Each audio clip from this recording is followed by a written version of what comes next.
नमस्कार दोस्तों, मेरे YouTube चैनल में आपका आज फिर स्वागत है। आज हम चर्चा करेंगे स्टे ऑर्डर्स और इंजंक्शन ऑर्डर्स के डिफरेंस के बारे में। Difference between stay orders and injunction orders उल्लेख।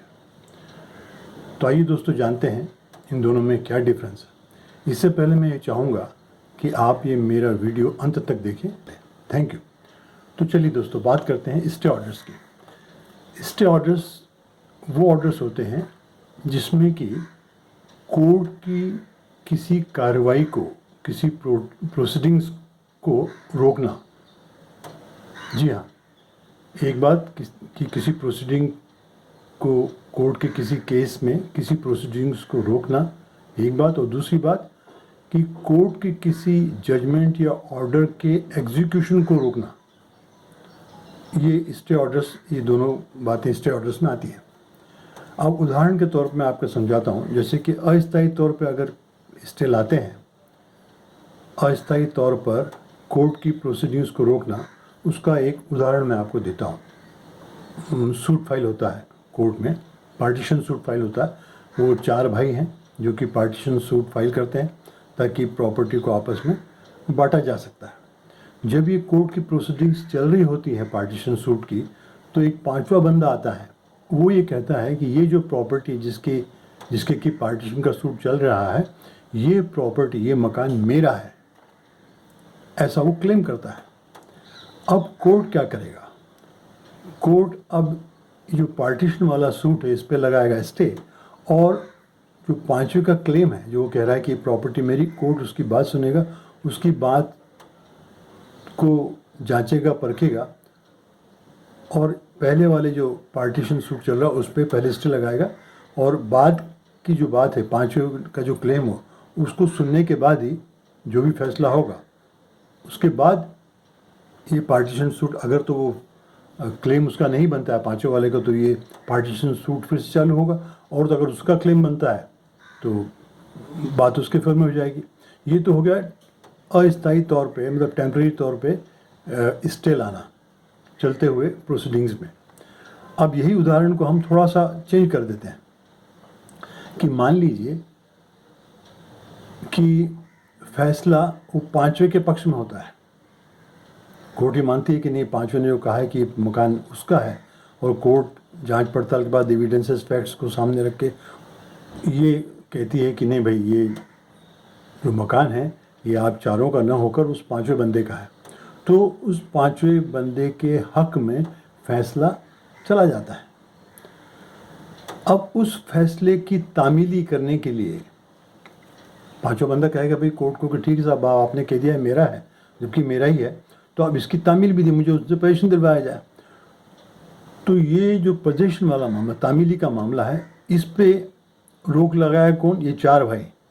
ये कहेंगे कि सब इस फैसले से हम संतुष्ट नहीं हैं और हम अपील में जाएंगे, लिहाजा अभी जो एग्जीक्यूशन, मतलब इसकी तामीली पर रोक लगाई जाए, स्टे लगाया जाए। एक बात यहाँ मैं आपको स्पष्ट कर दूँ कि जिसके पक्ष में फैसला होता है उसे डिक्री होल्डर कहते हैं, DH, डिक्री होल्डर, जिसके हक में फैसला होता है, और जिसके विरुद्ध फैसला होता है उसे जजमेंट डेटर कहते हैं, JD। तो ये तो हो गया दोनों जो स्टे ऑर्डर के 2 बातें हैं। टेम्पररी स्टे ऑर्डर, मतलब अस्थायी स्टे ऑर्डर, और एक तरह का ऑर्डर के खिलाफ स्टे ऑर्डर, मतलब उन्होंने जो डिक्री उसको दे दी, और डिक्री के एग्जीक्यूशन के खिलाफ ये 4 भाई जब स्टे लगा रहे हैं, स्टे लगा रहे हैं ताकि वो एग्जीक्यूशन की प्रोसीडिंग बंद, चालू ना हो जाए, और इनको अपील करने का एक मौका मिले। तो स्टे ऑर्डर का उद्देश्य है कि एक ही तरह का मामला है, एक ही सब्जेक्ट मैटर का मामला दो जगह ना चले। कोर्ट में 2 बातें एक साथ ना, दो मुकदमे एक साथ ना चले जिसमें कि ऑलमोस्ट एक ही तरह का सब्जेक्ट मैटर हो। तो ये तो बात हो गई। इसका एक और उदाहरण मैं दे सकता हूँ।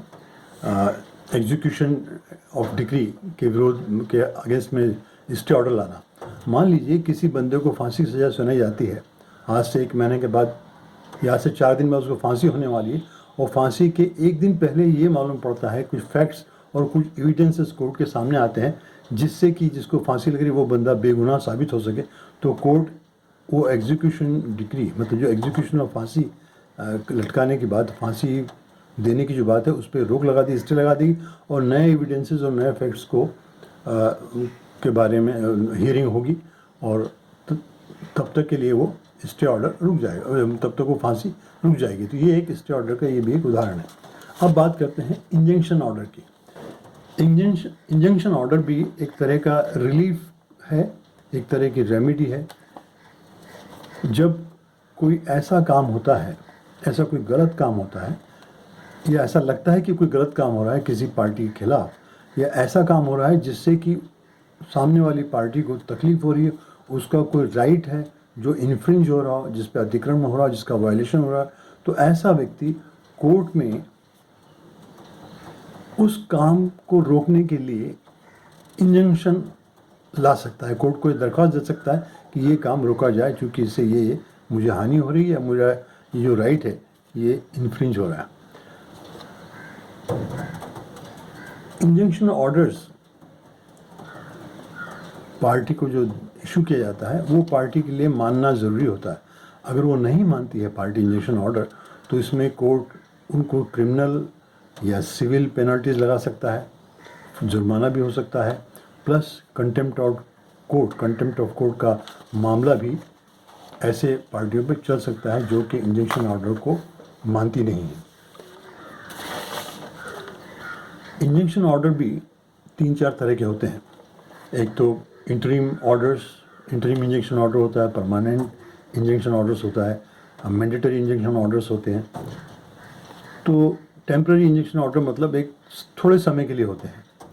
अब इसका उदाहरण ये कि मान लीजिए कि आप स्कूटर पे कहीं जा रहे हैं और आपसे कोई एक्सीडेंट हो गया है, मामला कोर्ट में पहुंचता, पुलिस ने आपकी जो स्कूटर है वो जब्त कर ली है, मामला कोर्ट में चल रहा होता है, तो आप कोर्ट को एक एप्लीकेशन देते हैं कि सब कि मेरे को ऑफिस जाने में या इधर उधर जाने में दिक्कत होती है, लिहाजा जो मेरा स्कूटर जब्त कर रखा है उसको मुझे वापस कर दे, ताकि मैं डे टू डे काम जो कर रहा हूँ वो मेरा सुचारू रूप से चलता रहे।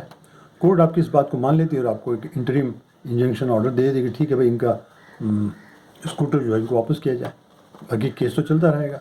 तो ये तो हुआ एक इंटरिम इंजंक्शन का उदाहरण। इस तरह से परमानेंट भी है। परमानेंट ये जैसे मान लीजिए कि कोई इंडस्ट्री है, उसका केमिकल वेस्ट जो है वो किसी नदी में रिलीज़ कर देते हैं, और उस नदी का पानी आगे किसी गांव वाले जो है अपने खेतों में इस्तेमाल कर रहे होते हैं, अपने रोज़मर्रा के कामों में इस्तेमाल कर रहे होते हैं, जिससे कि उनको नुकसान, उनकी खेती में नुकसान हो रहा है, फसलों को नुकसान पहुंच रहा है। तो ऐसे में वो कोर्ट को एक एप्लीकेशन दे के कह सकते हैं कि इनका पानी जो है, वेस्टेज वाटर, जो केमिकल वेस्टेज वाटर है, उसको इनको रोका जाए कि वो नदी में रिलीज़ ना करें। कोर्ट ऐसा एक इंजंक्शन ऑर्डर उस केमिकल इंडस्ट्री वाले को दे देगा, इशू कर देगा। और कब तक? जब तक कि इसका कोई सॉल्यूशन वो केमिकल इंडस्ट्री वाला परमानेंटली निकालता नहीं है, मतलब उसको वो पानी रोकना होगा ताकि लोगों को नुकसान ना हो। तो ये इंटरिम रिलीफ इंजंक्शन हुआ, इंजंक्शन की ये हो गया। अब इसमें इंजंक्शन कब कब लाया जा सकता है? बस आप जब आपको ये लगे कि भाई कोई काम गलत हो रहा है या कोई गलत काम होने वाला है जिससे कि आपके राइट्स राइट्स का इन्फ्रिंजमेंट हो, वायलेशन हो, तब आप जो है इंजंक्शन ऑर्डर्स उस पार्टी के खिलाफ या उस काम के विरुद्ध ला सकते हैं। अब इनमें स्टे ऑर्डर और इंजंक्शन ऑर्डर, इसमें कुछ मेन डिफरेंसेस हैं। अगर तो स्टे ऑर्डर के खिलाफ कोई प्रोसीडिंग चलती है दूसरे कोर्ट में, अगर मान लीजिए किसी कोर्ट ने किसी कोर्ट को स्टे ऑर्डर दिया किसी संबंध में, और उस कोर्ट ने वो स्टे ऑर्डर को ध्यान न देते हुए जिस मामले में स्टे ऑर्डर लगाया गया वही मामला आगे बढ़ रहा है, प्रोसीडिंग हो रही है, तो ऐसी प्रोसीडिंग्स नल एंड वॉइड करार दे दी जाएगी। जबकि इंजंक्शन ऑर्डर में अगर तो कोर्ट की इंजंक्शन ऑर्डर का वायलेशन होता है तो उसमें क्रिमिनल और सिविल पेनल्टी हो सकती है, कंटेम्प्ट ऑफ कोर्ट भी हो सकता है।